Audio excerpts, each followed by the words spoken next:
আসসালামু আলাইকুম রহমতুল্লাহ। শব্দ পার্থক্য শিখি সিরিজের আজকের পর্বে সকলকে স্বাগত জানাচ্ছি। আমরা আজকে জানব শব্দের পার্থক্যের কারণে অর্থের ভিন্নতা।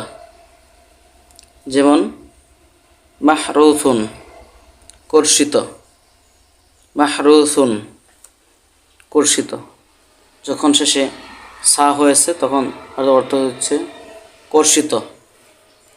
তারপর হচ্ছে মাহরুরুন, শেষে যখন র হয়েছে এবং তানবিন হয়েছে তখন অর্থ হয়েছে রাগান্বিত।